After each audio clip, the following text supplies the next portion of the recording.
Es un gozo, un placer, un privilegio poder comunicarnos con ustedes. Les agradecemos inmensamente que hagan parte de nuestra familia de Aprendiendo de Jesús. Este es un canal para compartir el Evangelio, compartir el mensaje, para unirnos en oración por cada uno de ustedes, por nuestras peticiones que ponemos a los pies del Salvador.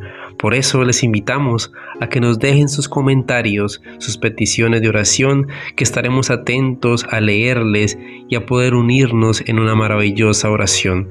También les invitamos de forma muy cordial a que se suscriban a nuestro canal. Si aún no lo han hecho, que compartan este video con sus amigos, familiares y todas las personas que más puedan conocer del amor de Cristo Jesús, para que como tú y como yo podamos cada día aprender de nuestro Señor por medio de lo que podamos compartir por estas redes sociales, y para que muchas personas puedan adquirir y aceptar la gracia de la salvación. Vamos a orar para comenzar con lo que es el comentario bíblico adventista del séptimo día sobre nuestra lección de escuela sabática número 4, titulada ¿Cómo nos rescata Dios? Oremos. Padre Santo que estás en el cielo, gracias te damos por tus bendiciones, por tus cuidados, por todo lo que nos das, porque cada día nos demuestras tu inmenso e infinito amor. Nos ponemos en tus manos de amor, Padre Celestial, para que podamos entender, comprender, poner en práctica lo que hemos de aprender por medio de este video y de este mensaje que sin lugar a dudas nos ayudará a nuestra vida espiritual. Gracias, oh Dios, en Jesús. Amén. ¿Quién es este Rey de gloria? Jehová el fuerte y valiente, Jehová el poderoso en batalla. Salmo 24:8. Cristo era fuerte para salvar a todo el mundo. Quería salvar a todos. No podía soportar el pensamiento de que alguien se perdiera. Lloró junto a la tumba de Lázaro, debido a que no le iba a ser posible salvar a todos aquellos a quienes el poder de Satanás había hundido en la muerte. Se dio a sí mismo en rescate por muchos, a saber, por todos aquellos que quisieran aprovechar del privilegio de volver a ser leales a Dios. Cuando resucitó a Lázaro de la tumba, sabía que por esa vida debía pagar el rescate en la cruz del Calvario. Cada rescate que se hiciera le iba a producir la más profunda humillación. Debía probar la muerte por todos los hombres. En su vida en la tierra, Cristo desarrolló un carácter perfecto. Rindió perfecta obediencia a los mandamientos de su Padre. Al venir a este mundo en forma humana, al convertirse en súbdito de la ley, al revelar a los hombres que Él llevaba sus enfermedades, sus dolores, su culpa, no se convirtió en pecador. Pudo decir delante de los fariseos: ¿quién de vosotros me redarguye de pecado? Ni una mancha de pecado se encontró en él. Se mantuvo frente al mundo como el inmaculado Cordero de Dios. A la luz de su exaltada pureza, el Redentor del mundo pudo ver que las enfermedades que sufría la familia humana eran el resultado de la transgresión de la ley de Dios. Podía descubrir la fuente de cada sufrimiento. En cada caso leía el triste y terrible fin de los pecadores e impenitentes. Se dio cuenta de que solo Él podía rescatarlos del profundo foso en que habían caído. Solo Él podía poner sus pies en la senda recta. Solo su perfección podía contrarrestar su imperfección. El comentario bíblico adventista sobre Efesios capítulo 2, versículos del 1 al 10 nos dice: dio vida. Estas palabras aparecen en el original griego solo en el versículo 5. Sin embargo, los traductores de la Nueva Versión consideraron apropiado incluirlas en el versículo 1 para transmitir con mayor precisión el sentido total del párrafo y al mismo tiempo evitar una construcción sintáctica difícil como la del original. Pero es posible traducir el original sin esta conclusión, como lo hacen otras versiones. Y a vosotros que estabais muertos en vuestros delitos y pecados, y vosotros estabais muertos por vuestros delitos y pecados. Sin embargo, permanece la estructura irregular del párrafo. Muertos. El ser humano sufre algo más que una inadaptación social o de molestos complejos. Se halla en una condición de muerte espiritual. El estado de depravación humana es muy parecido al de la muerte física. En la muerte falta el principio de vida esencial para el crecimiento espiritual. Delitos y pecados. Estos dos términos se usan probablemente como una acumulación para dar énfasis a destacar la gravedad y los distintos aspectos del pecado. Versículo 2. Anduvisteis. Literalmente caminar alrededor, andar, metafóricamente vivir. Casi siempre que se usa esta palabra en el Nuevo Testamento, tiene el sentido metafórico de una conducta de vida. Compárese con el uso del verbo hebreo halak, en contraste con el caminar del impío en sus delitos y pecados. Aparece el caminar en buenas obras del que ha sido regenerado. Mundo. A veces se usa casi como sinónimo. La diferencia radica en que es un periodo de tiempo algunas veces considerado desde el punto de vista de sus características sobresalientes, mientras que cosmos es el mundo en determinado periodo. Príncipe, es decir, Satanás. Jesús lo llama el príncipe de este mundo. El racionalismo cree que Satanás es solo una figura mitológica y él se siente satisfecho de que los hombres crean que no existe, pero las escrituras lo representan como un ser totalmente real. Aire. Aquí quizás sea una referencia al espacio atmosférico. Esta expresión puede quizá destacar el hecho de que los espíritus demoníacos son invisibles y tienen libre acceso al aire que nos rodea. Hijos de la desobediencia. El apóstol se refiere a los seres humanos que son siempre desobedientes e inclinados a hacer el mal, por lo que están sujetos a condenación. Se hallan en estado de rebelión y oposición a Dios y a su gran voluntad. Gran amor. El amor de Dios es mucho más que simple compasión. Su amor nos induce a realizar acciones benéficas, es inmutable. Dios nos amó aún siendo nosotros pecadores y nunca dejará de amarnos. Su amor fue la causa de su obra de salvación. El amor es el principal atributo del carácter divino, el cual recibe su máxima expresión en la persona de Cristo. Dios tiene misericordia de nosotros porque somos pecadores y nos ama porque somos criaturas suyas. Su gran obra en favor de la humanidad no fue meramente un acto de benevolencia o de caritativa condescendencia, sino un acto de ternura y amor, en cuanto al análisis de la palabra que aquí se traduce como amor. Dio vida, dar vida juntamente con Él. En el Nuevo Testamento esta palabra solo se usa aquí y en Colosenses 2:13. Se refiere a un proceso de transformación por el cual se pasa de muerte a una vida nueva. Así como Cristo fue vivificado de entre los muertos, el ser humano es también vivificado de su estado de muerte espiritual. El propósito divino es elevar al hombre a una nueva esfera, a una nueva relación en la cual sea gobernado por nuevos principios.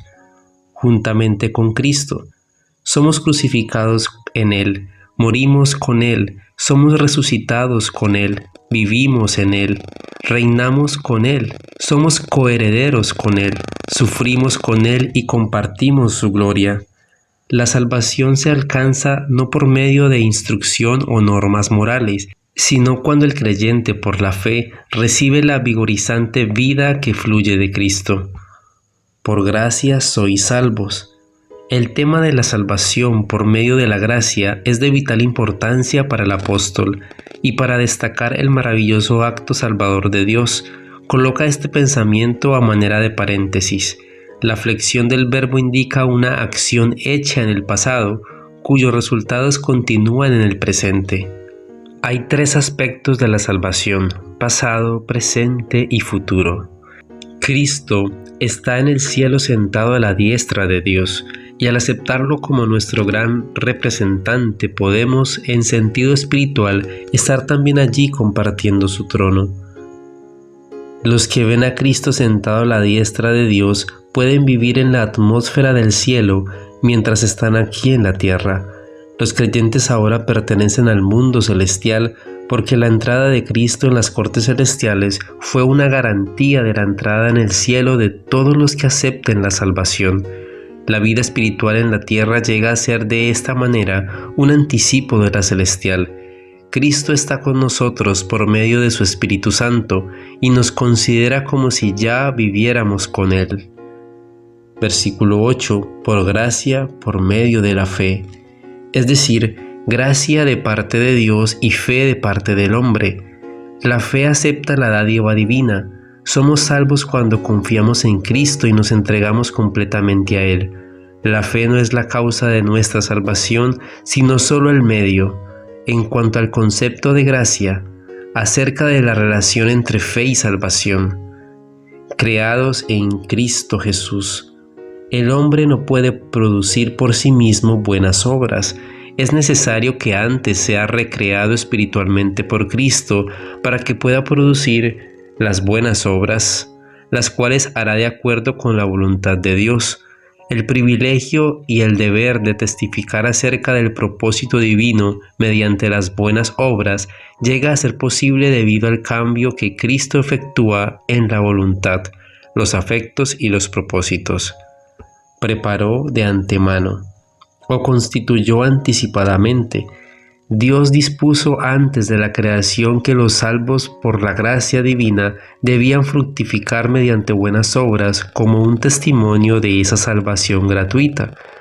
Esa secuencia, la salvación como dádiva de Dios en Cristo y después las buenas obras como fruto de ella, fue escrita en el código espiritual al que debía ajustarse el hombre. Anduviésemos en ellas. En cuanto al sentido de andar en el Nuevo Testamento, este andar contrasta con el descrito en el versículo 2, que hace referencia a caminar o andar en buenas obras. Debe ser algo habitual y espontáneo, no impuesto, una expresión natural de la nueva vida que ha sido creada en el creyente. Si alguno no está caminando en buenas obras, hay razón para poner en duda el que haya recibido la gracia. El arquitecto del universo lo es también de las almas, cuya actividad responde a un propósito eterno. Dios no solo proporciona la oportunidad para que haya buenas obras, sino que también ofrece los medios para que sean hechas. El comentario bíblico adventista sobre Romanos 5:17 nos dice: reinarán. Pablo menciona 2 veces el reinado de la muerte y ahora lo contrasta con el reinado de la vida. La Biblia presenta con frecuencia a los santos reinando en el más allá. Si sufrimos, también reinaremos con Él. El plan de redención restaura todo lo que se perdió por el pecado. Cuando la tierra sea renovada y se convierta en el hogar eterno de los redimidos, se cumplirá plenamente el propósito original de Dios para la creación del mundo. Se recuperará el dominio que perdió el hombre. Los justos heredarán la tierra y vivirán para siempre sobre ella. En vida por uno solo. Estas palabras están con la posición que ocupa Cristo como el mediador en la obra de la redención del hombre. Mediante su muerte es justificado el creyente y mediante su unión con Él el cristiano recibe, a partir de este momento, ese poder vitalizador y santificador que transforma su vida y le asegura la vida eterna venidera. Reciben. La justicia es una dádiva de Dios, y ya sea imputada en la justificación o impartida en la santificación, debe ser recibida por medio de la fe en Jesucristo. Solo los que estén dispuestos a reconocer su propia impotencia y necesidad y que con toda humildad y gratitud acepten la justificación como una dádiva, reinarán en vida. La lámpara del cuerpo es el ojo, así que si tu ojo es bueno, todo tu cuerpo estará lleno de luz. La tarea que desempeña hoy Satanás es la de engañar y acusador. El Señor declara que acusa a los hermanos de día y de noche. Debido a su experiencia, se ha puesto muy diestro en su oficio de criticar y de preparar a todo hombre que pueda usar para que se le una en su tarea. Está engañando a muchos que avanzan a ciegas por los senderos que él mismo traza. El poder central de la tierra le pertenece a un demonio. Su trono está en medio del mundo, donde tendría que haber estado el trono de Dios. Recibe el apoyo de la Iglesia que se ha amoldado al mundo y que está transgrediendo la santa ley de Dios. Cristo se dio a sí mismo para rescatar al hombre del poder del destructor. Al convertirse en el portador del pecado, quebrantó el poder de Satanás. Dice: llegaré a ser el centro del mundo redimido. Pondré en actividad todo santo instrumento, dice Dios, para que se oponga al ejército del enemigo invisible, para destruir su poder. El eterno poder del Espíritu Santo rescatará al hombre de los efectos del pecado y restaurará en él la imagen de Dios. El Señor no permitirá que su tesoro humano ganado por Cristo, la cabeza, se pase a las filas del enemigo. Sin hacer todos los esfuerzos posibles en su favor, la única esperanza de los redimidos consiste en cumplir los mandamientos de Dios. Este es el Evangelio que ha resonado a través de los siglos hasta llegar a nuestros días. A todos Cristo nos hace llegar la invitación: venid a mí todos los que estáis trabajados y cargados, y yo os haré descansar. Llevad mi yugo sobre vosotros y aprended de mí, que soy manso y humilde de corazón, y hallaréis descanso para vuestras almas, porque mi yugo es fácil y ligera mi carga. Por mucho tiempo esta invitación, venid a mí todos los que estáis trabajados y cargados, ha resonado en los claros tonos en medio del mundo confundido y lleno de problemas. Dios no dejará que el hombre siga sus propios caminos y haga su propia voluntad para que se pierda, sin hacer un esfuerzo definido para recuperarlo. El propósito del ministerio de Cristo, el ámbito de su misericordia y su poder, no tiene límites. Porque el Hijo del Hombre vino a buscar y a salvar lo que se había perdido. Lucas 19:10. Todo el que acepta a Cristo como Salvador se compromete con Dios a ser puro y santo, y ser un siervo espiritual dispuesto a salvar a los perdidos, sean estos grandes o pequeños, ricos o pobres, libres o esclavos. La mayor empresa que hay sobre el planeta consiste en buscar y rescatar a los perdidos por los cuales Cristo pagó el precio infinito de su propia sangre. Cada uno debe comprometerse con un servicio activo. Si los que fueron bendecidos con la luz no la difunden, perderán las abundantes bendiciones de la gracia concedida por haber sido negligentes en el deber sagrado, claramente señalado en la palabra de Dios.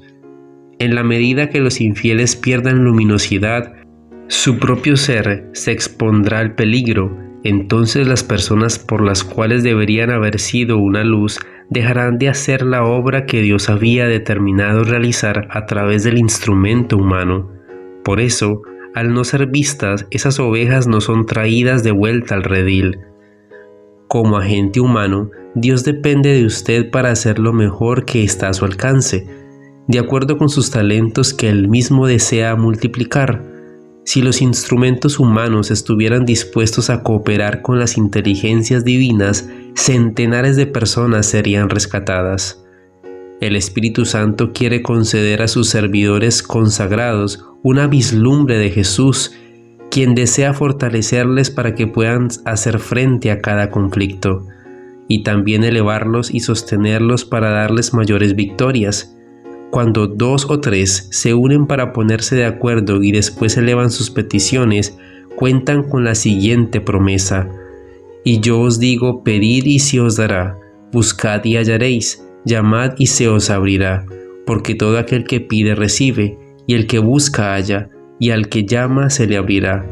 Pues si vosotros, siendo malos, sabéis dar buenas dádivas a vuestros hijos, ¿cuánto más vuestro Padre Celestial dará al Espíritu Santo a los que lo pidan? El Señor prometió que donde hayan 2 o 3 que se reúnen en su nombre, Él los acompañará. Los que se juntan para orar recibirán la unción de aquel que es santo. Porque esta leve tribulación momentánea produce en nosotros un cada vez más excelente y eterno peso de gloria. 2 Corintios 4:17. Pretendemos ser los depositarios de la ley de Dios, y como pueblo profesamos mayor luz y vivir a la altura de una norma más elevada que cualquier otro pueblo de la tierra. Por lo tanto, debemos mostrar mayor perfección de carácter y una más profunda devoción que exalte las verdades sagradas y eternas. El más solemne mensaje ha sido confiado a los que han recibido la luz de la verdad, y nuestra luz debiera brillar proyectándose en rayos claros que iluminen el sendero de los que están en las tinieblas, de tal manera que glorifiquemos diariamente a Dios en nuestras vidas. Cada miembro de la Iglesia tiene una responsabilidad individual como miembro de la Iglesia visible y obrero en la viña del Señor, y debiera hacer todo lo que está a su alcance para preservar la armonía, la unidad y el amor en la Iglesia. Obsérvese la oración de Cristo, para que todos sean uno como tú, oh Padre, en mí y yo en ti, que también ellos sean uno en nosotros, para que el mundo crea que tú me enviaste. Juan 17:21. La unidad de la Iglesia es la evidencia de que Dios envió a Jesús a esta tierra como su Redentor, que el mundo no puede resistir ni controvertir. La unidad y armonía de ella constituyen un argumento convincente. Por eso Satanás está tratando constantemente de obrar para impedir esta armonía y unión, de manera que al observar los altercados, luchas y disensiones, los incrédulos sientan aversión al cristianismo y se afirmen en la incredulidad e infidelidad. Los que profesan la verdad y al mismo tiempo están en desacuerdo los unos con los otros deshonran a Dios. Si nuestra convicción de tener verdades más grandes que las que tienen otras denominaciones no nos lleva a una consagración más profunda y a tener vidas más puras y santas, ¿de qué nos aprovecha esta verdad? Hubiera sido mejor no haber visto nunca la luz de la verdad que pretender aceptarla y no ser santificados por ella. Para poder evaluar cuánto involucra la conversión de un alma del error a la verdad, debemos apreciar el valor de la inmortalidad y sentir los dolores de la segunda muerte. Debemos comprender los honores y la gloria que aguardan a los rescatados y que significa vivir en la presencia del que murió a fin de elevar y ennoblecer al vencedor y darle una diadema real. El valor de un alma no puede ser plenamente estimado. ¿Con cuánta gratitud recordará el que fue rescatado y glorificado a los instrumentos de su salvación? Nadie olvidará sus abnegadas labores, sus esfuerzos perseverantes, su paciencia, su perseverancia y el corazón fervoroso con que gemía por las almas que se habrían perdido para Jesucristo si hubiera descuidado su deber o se hubiera cansado de hacer el bien. La vida de Cristo se debe revelar a la humanidad. El ser humano constituyó la corona de la obra creadora de Dios, hecho a la misma imagen divina y diseñada para ser un complemento de Dios, pero Satanás se ha esforzado por borrar la imagen de Dios en el hombre y por imprimirle la suya propia. El ser humano es muy querido para Dios, porque fue formado a su propia imagen. Este hecho debería impresionar sobre nosotros la importancia de enseñar, por precepto y ejemplo, lo que significa el pecado de la degradación del cuerpo que fue tomado para representar a Dios ante el mundo, sea por causa de la indulgencia del apetito o por cualquier otra práctica pecaminosa. Para poder comprender el valor que Dios le da al hombre, necesitamos entender el plan de la redención, el costoso sacrificio hecho por nuestro Salvador para rescatar a la raza humana de la ruina eterna. Jesús murió para obtener nuevamente posesión de la perla de gran precio. La vida de los hijos de Dios es una vida de abnegación, de autosacrificio, una vida de humildad. Los que no participan de los sacrificios de Cristo no pueden abrigar la esperanza de compartir su gloria.